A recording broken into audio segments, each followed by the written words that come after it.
नमस्कार विद्यार्थी मित्रांनो, आपलं सगळ्यांचं माझ्या यूट्यूब चॅनलमध्ये स्वागत आहे। आपण लेक्चर नेट आणि सेट पेपर 1 मध्ये आजचा टॉपिक कम्युनिकेशन कव्हर करणार आहोत आणि आपलं हे आजचं सेकंड लेक्चर आहे। विद्यार्थी मित्रांनो, कम्युनिकेशन म्हणजेच संप्रेषण हा खूप महत्त्वाचा टॉपिक आहे। एग्जामच्या दृष्टीने यावरती पेपरला प्रश्न हे हमखास असतात। तर चला बघा विद्यार्थी मित्रांनो, आपण जर बघितलं तर डिस्क्रिप्शन मध्ये आपल्याला सर्व रिसर्च मेथोडॉलॉजीचे लेक्चर असेल किंवा आयसीटीचे लेक्चर जे असेल ते रेकॉर्ड करून त्याची लिंक दिलेली आहेत। प्लस तुम्हाला जर सेट किंवा नेट पेपर 1 साठी स्टडी मटेरियल हवं असेल तर त्याची लिंक डिस्क्रिप्शन मध्ये दिलेली आहे। तर चला विद्यार्थी मित्रांनो, कम्युनिकेशन म्हणजेच संप्रेषण आजच्या लेक्चरला सुरुवात करूया। चला बघा, कम्युनिकेशन मध्ये विद्यार्थी मित्रांनो किंवा संदेशवहनामध्ये किंवा दोन घटकांची आवश्यकता असते। म्हणजे दोन व्यक्ती असेल, दोन कंपोनेंट्स असेल किंवा दोन गोष्टी असेल, यांची काय असते, आवश्यकता असते। म्हणजे विदाउट एकटा व्यक्ती कम्युनिकेट करू शकत नाही। बघा यामध्ये दोन व्यक्ती, दोन कंपोनेंट्स काय आहे ते बघूया। बघा, जो व्यक्ती संदेश पाठवतो किंवा संदेश पाठवणारा आहेत त्याला आपण प्रेषक म्हणत असतो, आणि जो व्यक्ती संदेश स्वीकारतो किंवा ग्रहण करतो किंवा रिसीव्ड करतो यामध्ये बघा त्याला आपण ग्राहक म्हणत असतो।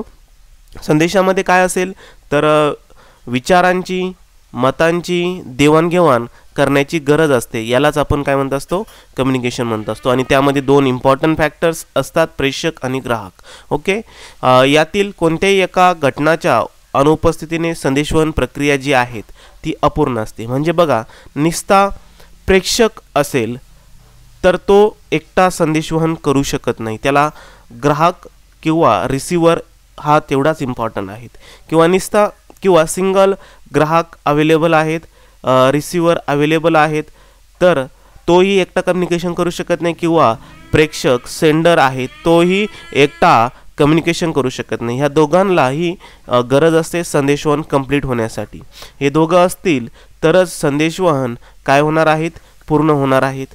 म्हणून आपण या ठिकाणी सांगू शकतो की संदेशवहनासाठी दोन व्यक्तींची गरज असते, दोन घटकांची गरज असते। जर ते दोन घटक नसेल तर संदेशवहन आपलं हे काय होऊ शकत नाही, पूर्ण होऊ शकत नाही, ती प्रक्रिया अपूर्ण राहील। बघा, ही संदेशवहनाची प्रक्रिया आहेत। यामध्ये जो काही सेंडर असेल म्हणजे संदेश पाठवणारा तो काय करत असतो, जो संदेश असेल तो काय करत असतो, एका ठराविक भाषेमध्ये, लँग्वेजमध्ये एन्कोडिंग करत असतो। नंतर त्याचं रूपांतर काय होत असतं, मेसेजमध्ये होत असतं। Message any type of the media और ट्रान्सपोर्टर थ्रू, किंवा आपण त्याला काय म्हणत असतो, चॅनल म्हणत असतो, चॅनल थ्रू रिसिव्हरकडे जात असतो, म्हणजेच ग्राहकाकडे जात असतो। ग्राहकाकडे आल्यानंतर तो काय करत असतो, त्या मेसेजचं मिनिंग असेल, भावना असेल, डिकोडिंग करतो, समजून घेतो आणि त्याचा रिस्पॉन्स सेंडरला देतो। त्यालाच आपण काय म्हणतो, फीडबॅक म्हणतो। यालाच म्हणतात प्रोसेस ऑफ द कम्युनिकेशन। अशा पद्धतीने ही काय सिम्पली प्रोसेस होत असते। आणि ह्या इथे बघा, इथे काय नॉईस म्हणजे काय, अडथळे, अडथळे म्हणजेच बॅरियर्स काही संदेशमध्ये असतात, ते आपण नेक्स्ट बघणार आहोत। ही अशी प्रोसेस असते कशाची, फॉर द कम्युनिकेशनसाठी। विदाउट दीज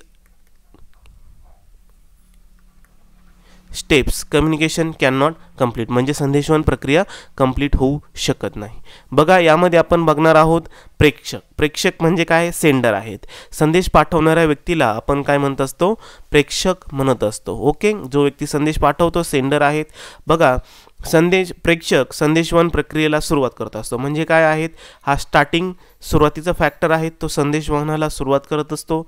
नंतर त्या संदेशाचे ग्राहकाला समजेल अशा भाषेमध्ये डिकोडिंग किंवा कोडिंग केलं जातं किंवा करावे लागते। नंतर यासाठी प्रेषकाला संदेशवहनासाठी उद्दिष्ट काय असतात, आवश्यक असतात, माध्यम असतात, स्पष्टता असतात, कल्पनेची काय असते, गरज असते। बघा, हे जे आहेत प्रेषक आहेत त्याचे काही एक्झाम्पल्स आहेत। समजा लेखक असेल तो त्याचं काही जे काही मॅटर असेल तो राईट करत असतो, किंवा वक्ता स्पीच देत असतो, नेता असेल, शिक्षक लेक्चर असेल, अभिनेता असेल, चित्रकार असेल, हे काय आहेत की मेसेज देणारे आहेत, म्हणजे काय आहेत, सेंडर आहेत। ओके, नंतर बघा, सेंडिंग नंतर काय असतं की मेसेजचं एन्कोडिंग म्हणजे सांकेतीकरण करणं आपल्याला खूप गरजेचं असतं। तर बघूया काय आहेत, हे एक प्रेषकाचे सुरुवातीचे कार्य आहेत। म्हणजे ज्यावेळेस आपल्याला सेंडर मेसेज पाठवत असतो त्याच्या आधी हे सुरुवातीचं मेन इम्पॉर्टंट कार्य आहेत। बघा, यामध्ये संदेशातील आशय किंवा मते सर्वसाधारणपणे मान्य असलेल्या खुणा म्हणजे सांकेतिकीकरण, खुणा, सिम्बॉल्स सांकेतिकीकरण, भाषा असेल, ध्वनी असेल इत्यादीमध्ये रूपांतर करणे यालाच काय म्हणतात, सांकेतिकीकरण असेही म्हणतात. म्हणजे जे काही सिम्बॉल्स असेल, लँग्वेज असेल, व्हॉइस असेल त्याचं रूपांतर करणं म्हणजेच काय आहे, सांकेतिकीकरण करणं होय. सांकेतिकीकरणामध्ये लिखित, मौखिक असे शाब्दिक 2 प्रकार आपल्याला विद्यार्थी मित्रांनो आपण नेक्स्ट बघणार आहोत. ओके, तर बघूया संदेश म्हणजेच मेसेज. बघा यामध्ये आपण जर बघितलं विद्यार्थी मित्रांनो, यात प्रेक्षकाने पाठवलेल्या कल्पना असेल, विचार असेल, मत असेल, भावना असेल किंवा इत्यादी गोष्टीचा या मेसेजमध्ये काय असतो, समावेश असतो.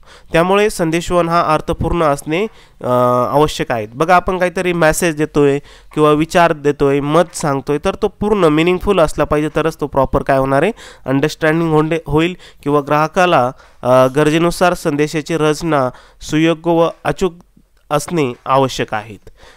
बघा माध्यम, मीडियम्स. आता आपण प्रेक्षक बघितला, सेंडर बघितला, रिसिव्हर बघितला.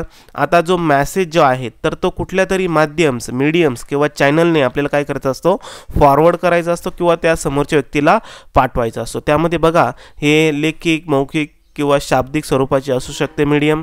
यामध्ये संदेश पाठवण्याचे ठिकाण, परिस्थिती लक्षात घेतल्यास माध्यमांची निवड करणे सोपे जाते. म्हणजे तो सेंडर मेसेज कुठून पाठवत आहेत, कसा पाठवत आहेत, तिथं परिस्थिती काय आहे, त्यानुसार तो काय होतं की सेंडिंग मीडियमची निवड करणं गरजेचं असतं. बघा माध्यम हे प्रेक्षक ग्राहकाला जोडणारा महत्त्वाची कडी आहे. इट्स लिंक काय आहेत, ग्राहक आणि प्रेक्षकाला जोडणारी ही काय आहे, लिंक आहेत.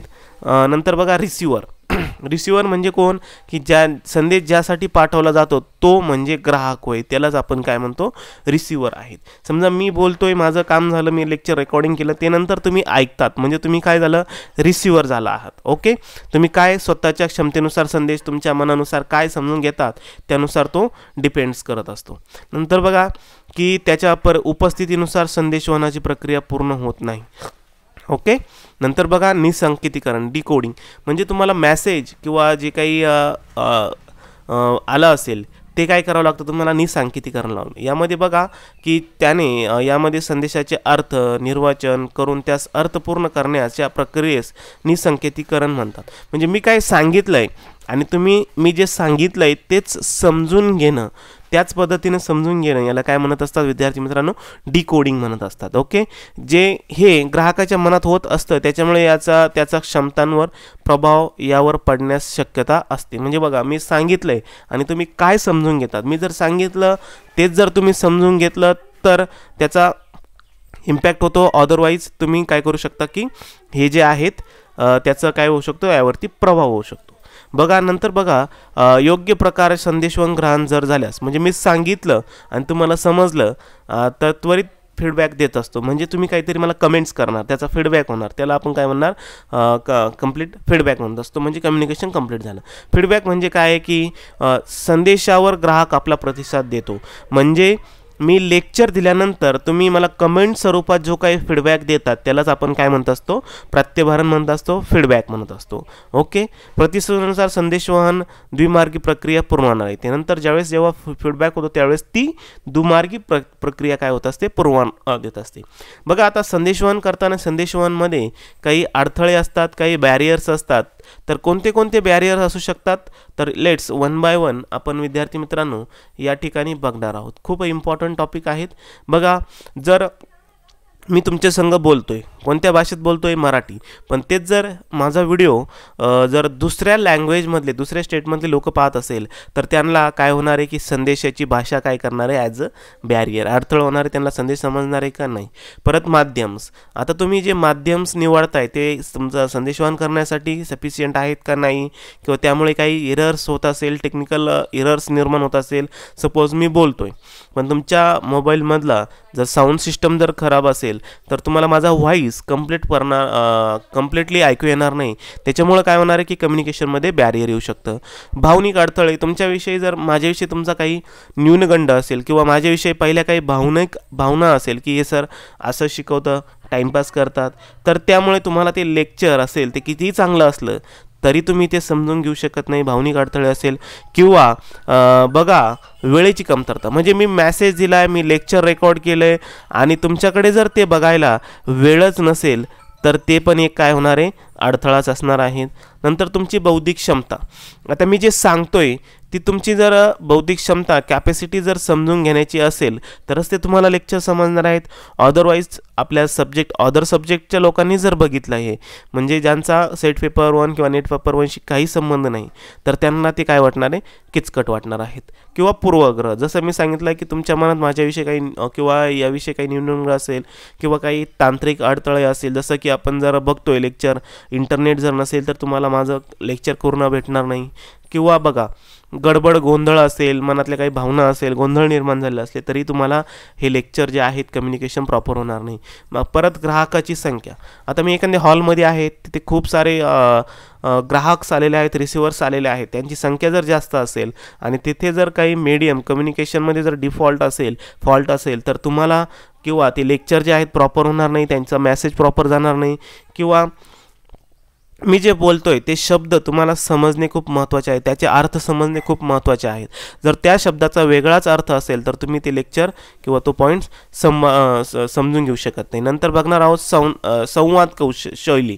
बघा सेंडर आणि रिसिव्हरमध्ये काही संवाद शैली असतात, त्यानुसार तुमच्या लेक्चरचा इम्पॅक्ट पडत असतो. फर्स्ट वन बघूया आपण, आक्रमक. सपोज जो रिसिव्हर जो आहेत तो किंवा सेंडर जो आहेत तो आक्रमक आहेत, इतरांना आदर न करणं असेल तर तेही लेक्चर किंवा ते मेसेज कम्युनिकेशन प्रॉपर होणार नाही. किंवा निष्क्रिय आक्रमक, म्हणजे बघा इतरांना राग दाखवत नाही, हे असतं संवादशैली. निष्क्रिय म्हणजे स्वाभाविक नाही, आत्मविश्वास नाही आहे, यातील व्यक्ती वाद टाळतात, जबाबदारी दुसऱ्यांना ढकलत असतात. ठामे, बघा इतरांचा आदर स्वाभिमान करत आत्मविश्वास असतात, ही अशी संदेशाची शैली असते. म्हणजे बघा माणसं बोलताना, काही माणसं काय असतात बोलताना आक्रमक असतात, रागीट असतात, ते इतरांना काय करत नाही, आदर देत नाही. काही निष्क्रिय आक्रमक असतात, ते आपला आलेला राग दाखवत नाही. काही निष्क्रिय असतात, ते स्वाभाविक नाही, आत्मविश्वास नसतो त्यांच्यामध्ये. काही किंवा ठाम असतात, ते काय करतात, इतरांचा आदर स्वाभिमान आणि आत्मविश्वास त्यांच्यामध्ये असतो आणि ते करत असतात. विद्यार्थी मित्रांनो, हे होतं आपलं कम्युनिकेशनचं लेक्चर नंबर 2. असंच लेक्चर तुम्हाला हवे असेल तर तुम्ही चॅनलला लाईक, सबस्क्राईब आणि शेअर करायला विसरू नका. Thank you for watching.